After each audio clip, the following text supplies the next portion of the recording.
Hey everyone, this is Cindy Gerard with Soul Hype Cindy. We spend our lives navigating friendships, relationships, health. Let's do it together. Let's leap into our best and most enriching lives through true and inspiring stories. Thank you guys for coming back and joining us on Soul Hype Cindy. So who is Soul Hype Cindy? I'm Cindy Gerard. I am a believer, a wife, a mother, a sister, a daughter, and I am someone who I was born in 1978, so I feel that I've lived long enough to have a little bit of wisdom and insight, but I still have plenty to learn, and I'm welcoming you on this journey with me to live your most impactful, fulfilling, and meaningful life through your family and with relationships. So we're here together to learn more from the experts on all things about how to be our best and most wonderful self. The guest for today's show is Raffy McGrath, and she is a licensed marriage and family therapist and mental health counselor. She has a lot of alphabet soup, but she pretty much covers everything from counseling of trauma, PTSD, anxiety, family conflict, addiction, alcohol, coping skills, depression, dual diagnosis, emotional disturbance, grief, healing, painful memories.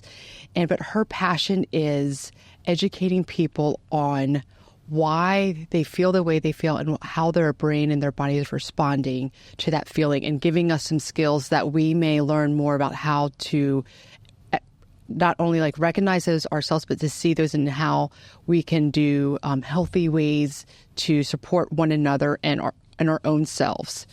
So welcome back to the show, and we're gonna go right into it, Raffy, if that's okay with you. Sure. So let's leap into our next question. What are some healthy coping skills you wish more people knew about or practice regularly, especially in moments of emotional chaos? So healthy coping skills, yeah, we all need those. That's a complicated question. And here's the complication. When you're in the action of the emotion of the sympathetic nervous system, your primitive brain, it's very hard to be able to bring your cognitive brain online. It's what we know is that when I am engaged in my thinking brain, in my creative brain, in my problem-solving brain, then usually my feeling and acting brain is suppressed. Okay. But if my feeling and acting brain gets agitated, because remember, my mind says that's not okay, this is not right, and or I'm in trouble. So for those who did not listen to the first episode, will you remind them about where in the brain, as if you were talking to somebody like me who dropped out of human anatomy and physiology at Auburn, what parts of the brain are you actually speaking to, like the brain stem? Yes, it's called the limbic system. It sits on top of the brain stem between the two hemispheres of the brain. And it is the part of your brain, no language, no intelligence, and no time orientation. Interesting, no time orientation. That's right. That's why people can have flashback. They have a flashback to something that was traumatic. Absolutely. Or even something positive through a song like you were talking about earlier about sensory It certainly can. But we are more wired to respond to difficulty than to pleasure. And, well, think about it. Remember, that's a primitive brain. It's primitive. Well, which would you rather the rabbit pay attention to? The great carrots in the garden or the approaching fox? So it's automatically primed because, remember, the prime directive of all living creatures is to stay alive. Is to stay alive. That includes human beings. Ooh. So that's when we are in the agitation of perceived danger or threat, and our system has shifted. It's very hard to bring yourself back down. Actually, in the moment, you actually can't do really. It's very difficult. Very difficult. So the first thing I usually tell people to do is to breathe. To breathe. Inhale Through your exhale. nose and exhale through your mouth, and breathe. Controlled, deep regulated breathing. This will calm you quicker than anything. And so the very first thing is to do is just breathe. Is breathe. Okay. In your nose, out of your mouth. A true inhale, exhale. It's a diaphragmatic breathing. Many people do it. Certainly singers do it because you're filling the diaphragm with the air. But again, it's a physiological interesting thing. But it's my understanding that when you exhale, your diaphragm will tilt backwards that will stroke your spinal cord. Ah. And your vagus nerve, which is the most important nerve in your body, because it goes all the way through. So where's that located for those brain all the way through. Brain all the way through. Mm-hmm. And it's important because it will bring messages from the brain to the body, but from the body to the brain. So it's like when you breathe and that diaphragm strokes the spinal cord, it's like giving it a hug. Oh, like you did with your kids. when they got upset, you gave them a hug. So breathing in the moment where you feel out of control, to stop, and the very first coping skill that you can do is to breathe slowly in your nose, out of your mouth, and that causes your diaphragm to move, which then touches the spinal cord. The spinal cord, which then communicates to your brain, everything's going to be okay. Let me give you a hug. That's it. That's great. And that's a kindergarten way of putting it. That's what I understand. And that is how I like to learn things. Very, very, very basically. But it's so funny because I actually say that to my children. Mm-hmm. I'm like, you need to breathe. That's it. You need to breathe. And so it's funny. And my mom always said that, but I don't think it has anything scientific. It's just from experience, realizing that, sometimes the best thing you can do is just breathe. Absolutely. And the other thing that you can do very often is sit down before. Oh, yes. Because the action of when the sympathetic nervous system activates, remember that it's changing the intention of the mechanism of the body to get you to move. So a good portion of the blood drains out of your brain.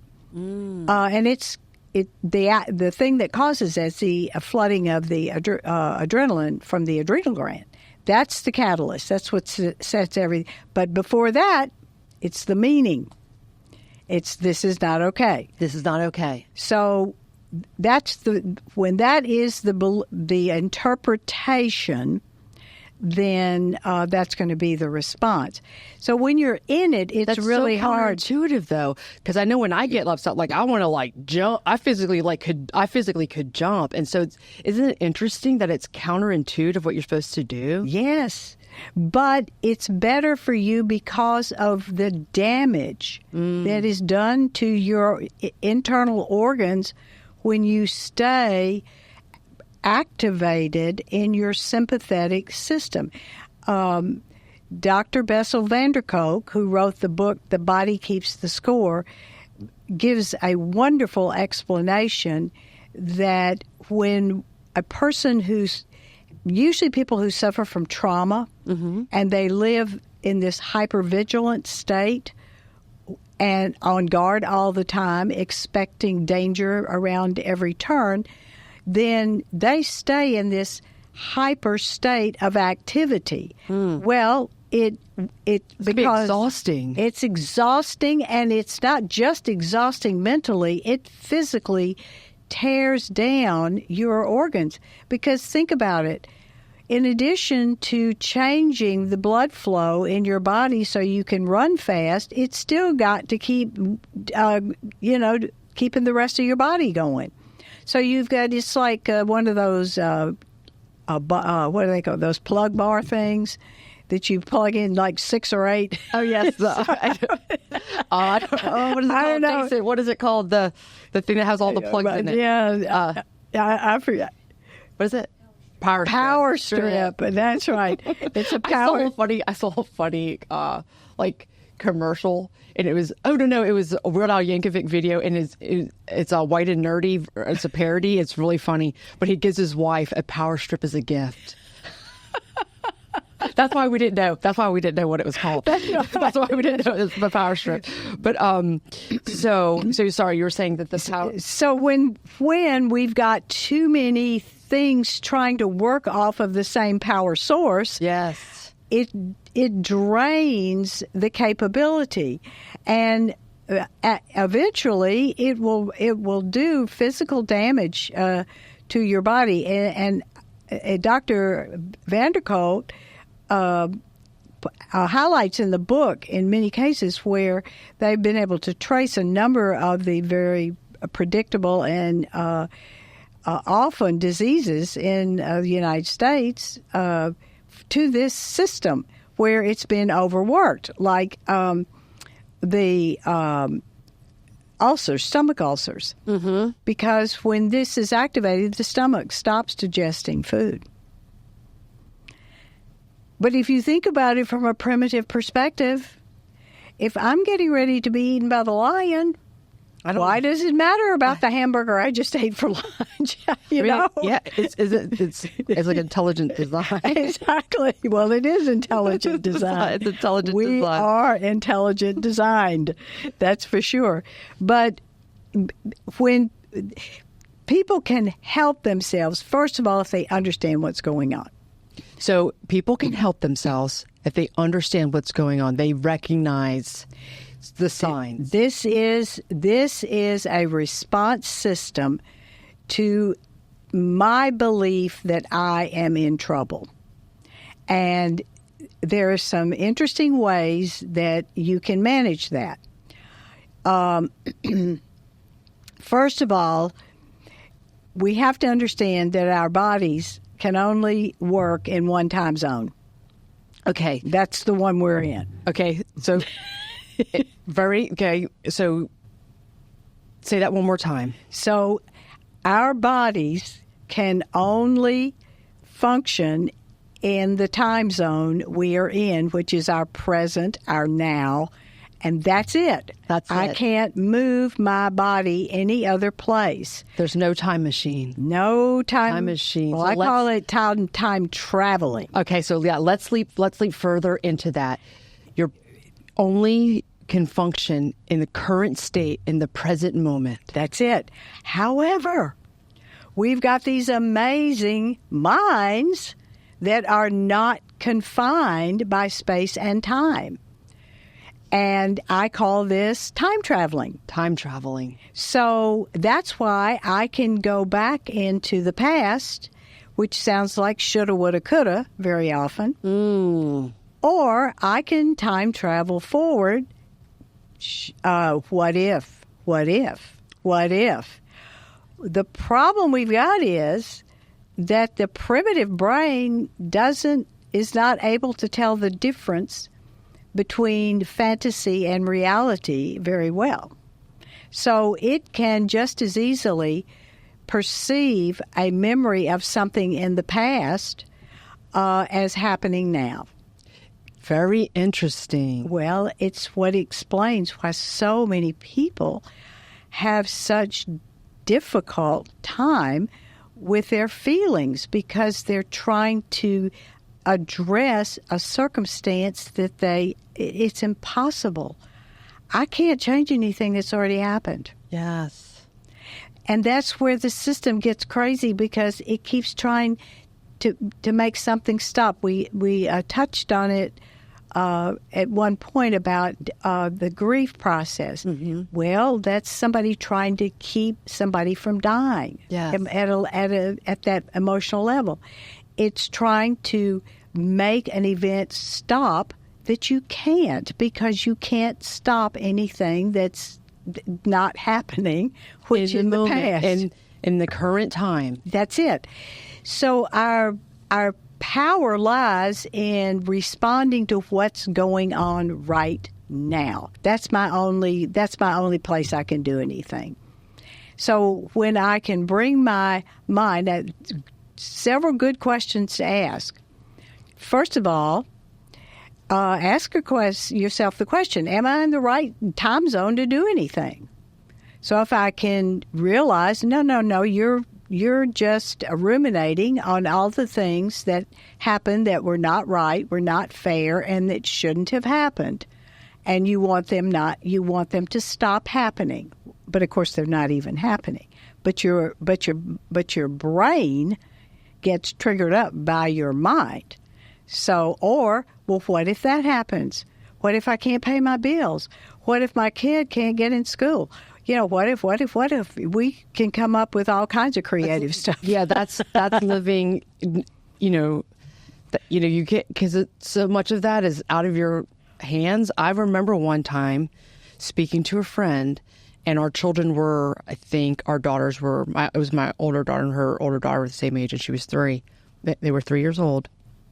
And she was like, well, this. And I said, okay. She's like, well, then she won't be able to go to that high school. And I was like, huh?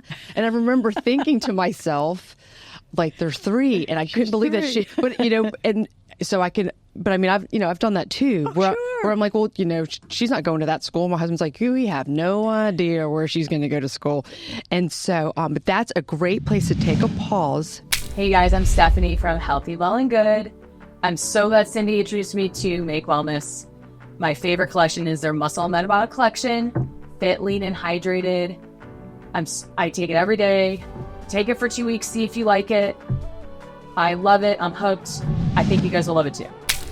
So for everyone that's listening, please follow me on Instagram at Soul Hype Cindy, SoulHypeCindy. And today's episode is brought to you by Make Wellness, bioactive precision peptides that communicate your cells to repair, to restore. And I am an affiliate and have been taking them for over 90 days. And I feel my best self in over 10 years. And I know that they have changed how I am able to function throughout the day in a positive way. And I'm so grateful that I found them, and I want to share them with you as well. Now back to the show. What roles does self-compassion play in healing? And why is it so hard for people to give themselves grace? We are usually pretty hard on ourselves with the thought, I shouldn't be feeling this way. And it's irrational, but it's so unacceptable to have a flaw. Oh, so some of that. So most of it. So a lot of it is self-induced. All of it is self-induced. Because when you really get that whatever I'm thinking is going to be generated by my own mind, nobody else causes my mind to work. And we hear this all the time, you made me mad. No, you didn't. You may have done something I didn't approve of or like or found disgusting. But my own perception, remember my meaning, that that's not okay, is what causes my mind to say, that's not all right, stop. So you don't cause my mind to work. I cause my mind to work. So I can't blame Jeff for... Can't blame my husband. I'm sorry about that. You're making things... You're going to have to redo the whole program. That's been working for me. I know it. That's been working for me for so long. But, it's interesting because I've really never thought about, the narrative. It depends on where you are. Like, if I notice, if I'm really, really busy doing it, I'm trying to multitask, doing a lot of things, and he'll call me and I want to answer because I want to answer it, but I'm actually not in a great space to answer it, then I could be very short, like, what do you, and then I'm just like, I don't have time to talk right now. And so, but I'm getting better about that, where I should just look at it and be like, because if there's something going on with one of our children, we know to call each other 3 times in a row. That, if we call each other 3 times in a row, there's an emergency. Thank the Lord we have not had any emergencies. Oh, I'm glad to. And so, having really being in a place I notice that the narrative I tell myself can depend on how I receive that information. It could be the same exact information, the same exact tone, exact wordage, and where I am in that moment dictates how I receive it and how I respond to it. That's exactly right. That's what I hope people can understand is, again, it has to do with priorities. Mm-hmm. And we are all of us, we have a focus and a priority, and very often will interpret intrusion as a nuisance. Okay. Depending on, again, what the goal is and the priority is you have a chance to revisit that for yourself and probably change. That's one of the things that is very, very important to learn in relationships, that if I prioritize the attention of my spouse, then it's probably going to be a better relationship. So talk to him next time. So for people that that may need some help and that have been in a place of being lost in grief or trauma, how can someone begin to rewire their brain for hope and resilience even after years of trauma or disappointment? Well, it would be getting the proper treatment. Mm-hmm. And, that is in some ways very subjective as to what is going to work for the person. I have learned and believe that you can't just think yourself out of your feelings. So let's leave it at that. You can't think yourself out of your feelings. What we have to do is shift the meaning. Shift the meaning of what you're thinking. Because it's going back to the automatic response of my sympathetic, which is see if my mind, which is my interpreter, and besides that, it's not. People used to think of it as a reporter. It's not. It's an interpreter. It's an interpreter, not a reporter. No. It's an interpreter. It will interpret, and so whatever the interpretation is going to determine how I respond emotionally. So, well, let's just use the example of when Jeff calls you and you're in the middle of something. Your interpretation is, oh my goodness, but I'm too busy. And so you either take the call and are very short and hurry up, tell me what you want. We got to go. I got to go. Or it's like, this is my husband, the man I love, the most important person in my life. So nothing I'm doing is that important. I can take the 3 to 4 seconds to answer the phone call and see what he wants. Maybe even breathe before. Maybe say a little prayer. Let me be present in this moment and not let all this other stuff fall to the side. Exactly. And so, again, the power of the meaning is so critical to the way we're going to feel. And obviously this takes some practice and some shifting in perspective. As far as getting help to do this, because most people need some help, I would suggest that you do some research, look at what you feel like would be that connects with you, and then seek out I always say a licensed therapist. Yes. Again, preferences are preferences, but one thing I will say is that if you and your therapist do not connect, there's nothing wrong with you, and maybe there's nothing wrong with the therapist. It just was not a mix. So, that's look for somebody else. Well, it's interesting because I have a friend who had never gone to therapy, and then she went to therapy, And I was like, have you gone to therapy? And she's like, oh, yes. And I was like, do you not like your therapist? She goes, oh, God, I dread it. I go, you dread it? I go, well, then you need to change that. Like, just because somebody recommended, just like anything else. Yeah, some person likes this Mexican restaurant better than this person likes this. Like, That's it. Like, that's the blessing about there's more than one personality type. Exactly, and not right. everybody's has that same connectivity. And some people, want to feel, they want to come in and feel that they can say all the things that they can say without judgment, with love, with grace, and with trust. Mm-hmm. And so it's really important that you don't give up. If you do go one time and it isn't the best connection, or it didn't seem like you were able to share or reveal, mm-hmm. truly what's going on, then just try another. But we're also talking about, before we started recording, how mental health, it seems like, as now I'm 46 years old, and I started going to therapy when I was 25.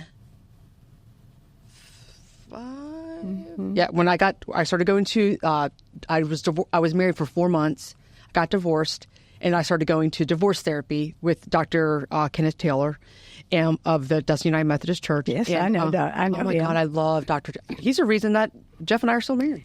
That's wonderful. Yes. So that's the first time I ever had gone, and I learned so much. Mm-hmm. And I think before, like when I was growing up, like our parents, they would never go to. So now it's actually becoming more chic. Yes.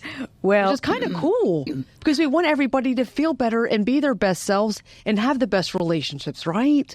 Absolutely. And God made us to prosper.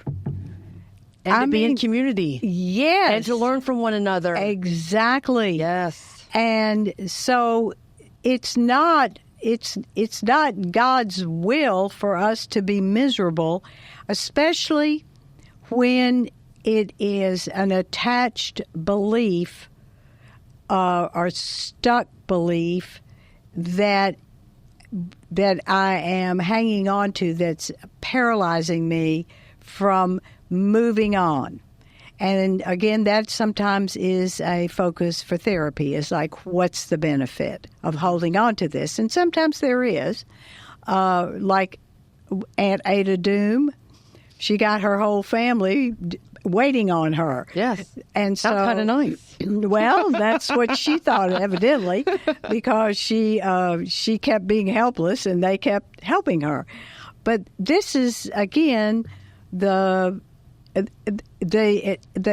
other words, it's hard to figure out exactly what's going to be the best step.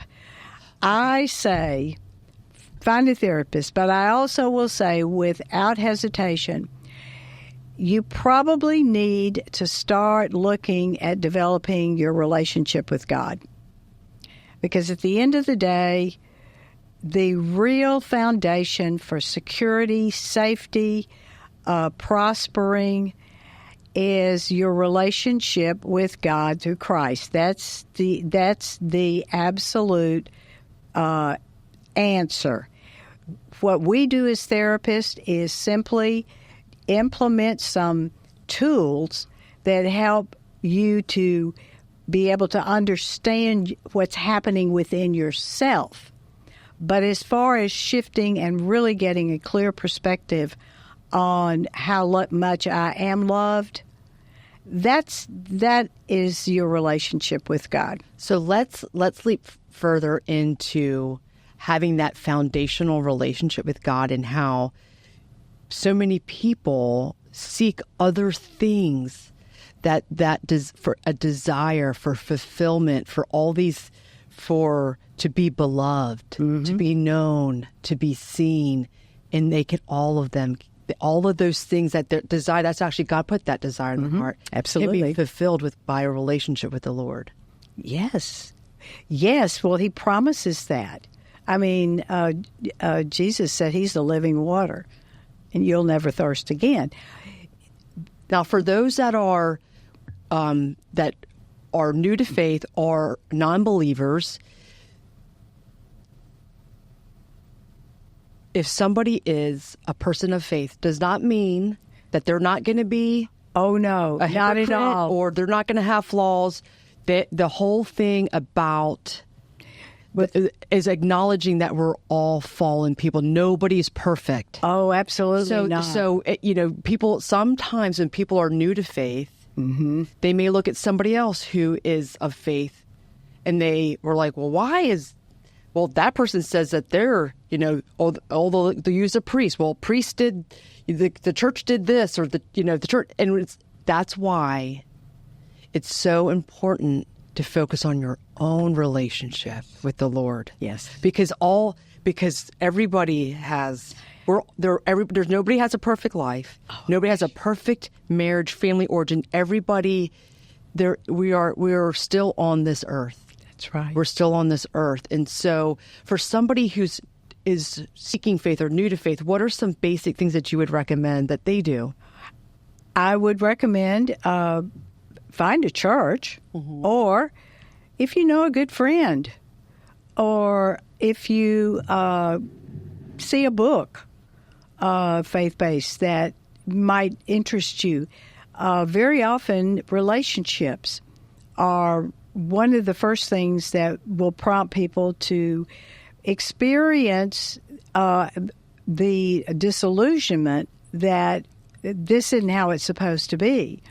And so there's some remarkable authors out there that write about relationships and how that basing those in a mutual belief in God help to build your relationship, but it will build your life. The thing is that all of our counseling, psychology, it's to help us. But it's not really the answer for sustained peace and safety in our lives. Peace that surpasses understanding. That's it. Mm-hmm. So for those that are wanting to heal, the healing journey is not a linear one. No. So what should people know about setbacks and pauses along the way? Usually they are to be expected. And that's, again, we have to come back to the powerful mind putting meaning. So most all of us have begun an adventure or a mission, and we have set great expectations for ourselves. Especially, we know this, I'm going to lose 5 pounds.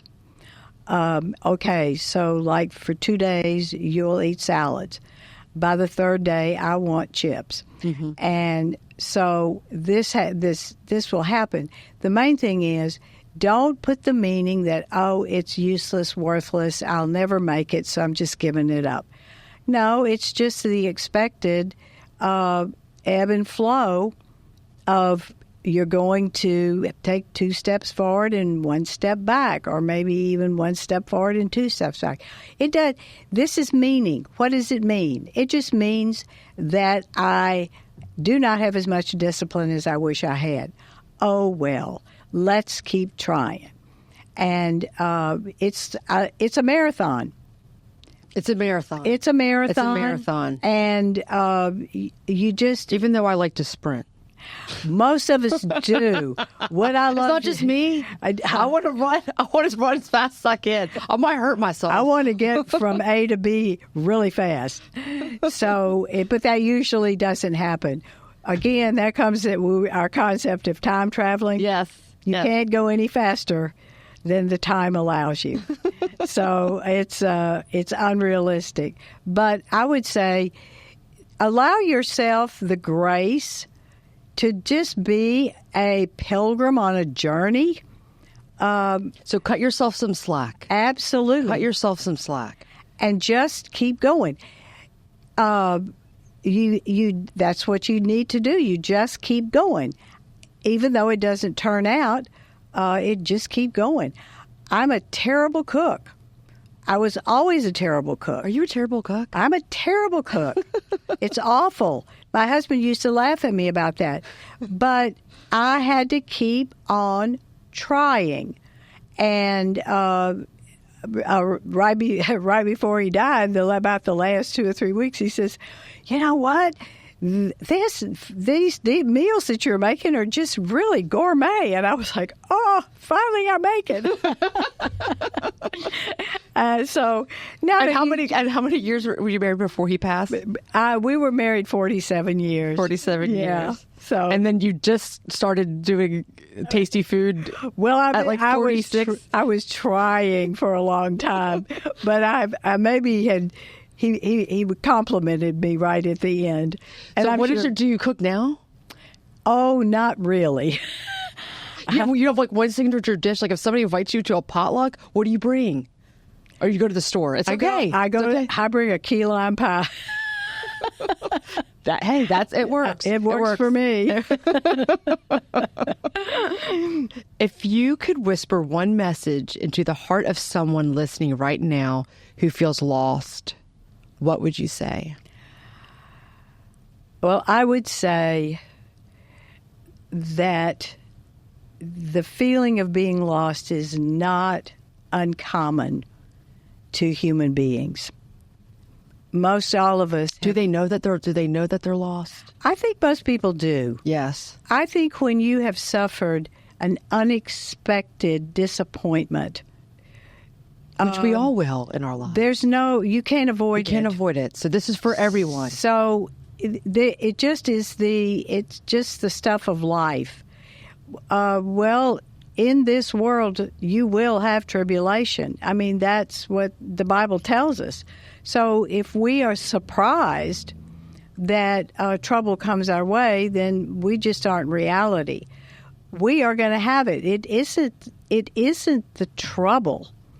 It's what we do with it, how we manage it. Mm. And that's really the interesting part of living is it's not that you can't avoid difficulty. Mm-mm. I mean, it's impossible. So it's not to avoid difficulty, it's to manage the difficulty. And again, that's where our beautiful mind comes in. We have to change the meaning or the interpretation of, okay, this doesn't look so good, but there might be another way of looking at it. So what would you whisper to them if they were listening right now? Don't give up. Don't give up. Don't give up. And don't think it can't change. Because it can. There is no such thing as no change. That's the one thing we can count on. We can count on. It's inevitable. Yes. And so when you lost your husband, mm-hmm. May I ask, did you seek counseling, even though you're a counselor? Yes and no. It's really hard because a lot of my very good friends are also therapists. Oh, really? Do y'all talk about people, like rename them? They're like, you're like, no, we can't do that. That's against the rules. We don't do that. But I had also. So therapists all hang out together? I guess it kind of makes sense. Birds of a feather? Well, occasionally. Most of the time, we don't because we're also busy with our own clients. Yes. I work with 4 other therapists, and I rarely see them because we're all locked up in our little cages. And so once in a while, we'll say, okay, let's go to dinner.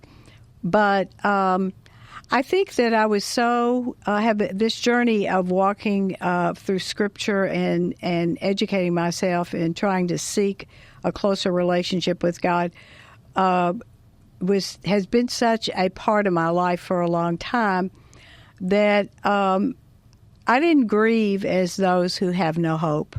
Mm. So it was just a blessing. The whole event experience was so amazing, which we don't have time to go into today. But what was the hardest thing to get acclimated to? Well, bless his heart, he left me right before the taxes were due. Oh my gosh. My mom is like with the taxes. It's just That was traumatic. And I was like, honey, why'd you have to go right now?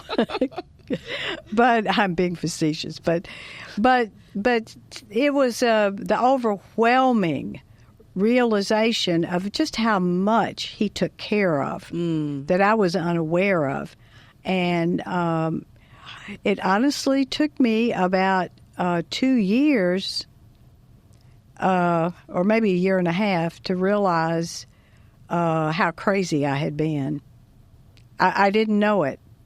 When you're in it, you can't see it. It's like when a fish is in water, doesn't even know what water is. Yes. So when he was in the middle of the grief, I didn't know it was in grief. It just was, whatever it was, if that makes any sense yes, it at does. all. No, it does. Mm-hmm. It does. But it does make sense. But I didn't realize how off balance I was until I wasn't. I got my equilibrium. So, or some people may say not, but sometimes I wonder.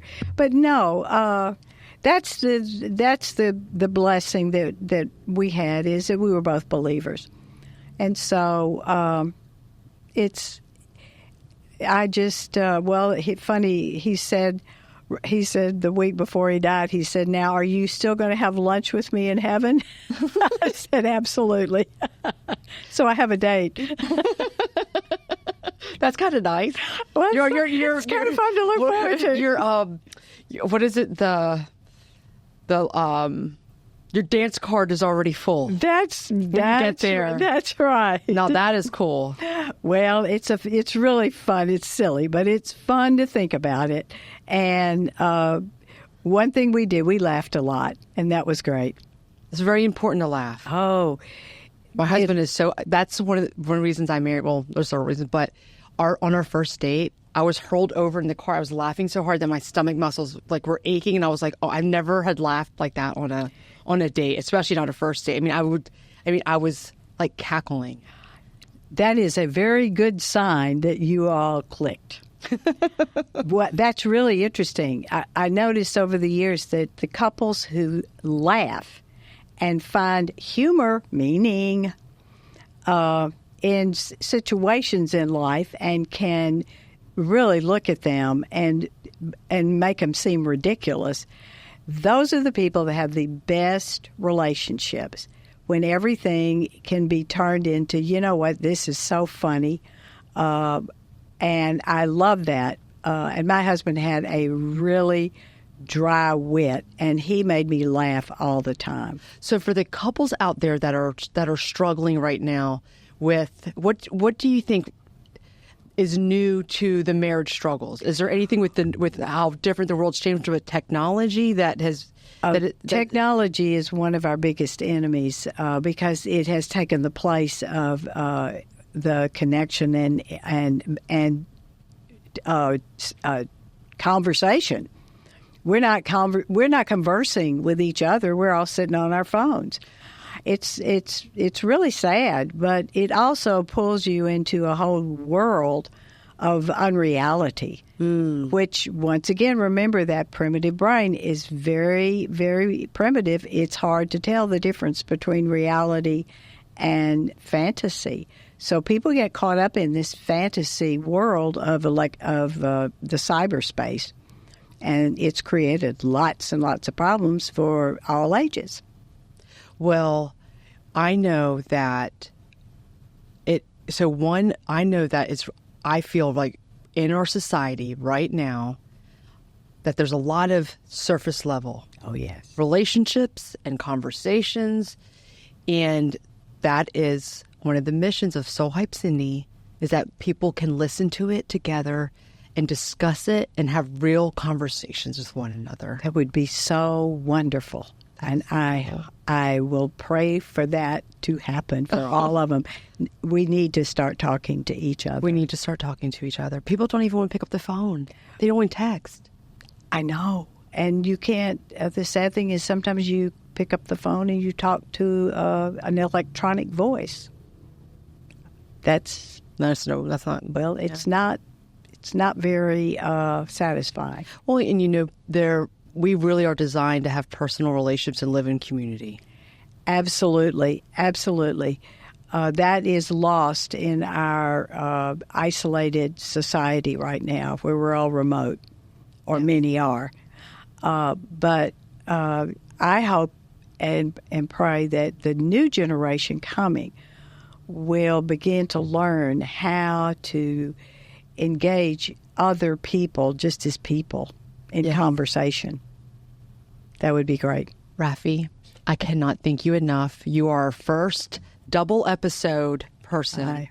And we are grateful that you, first of all, said yes to come on the show and to impart your knowledge and wisdom with us. Thank you. It's certainly been my privilege, and I thank you for honoring me in such a nice way. Thank you so much for listening and watching Soul Hype Cindy. Please like, subscribe, and follow me on Instagram at Soul Hype Cindy.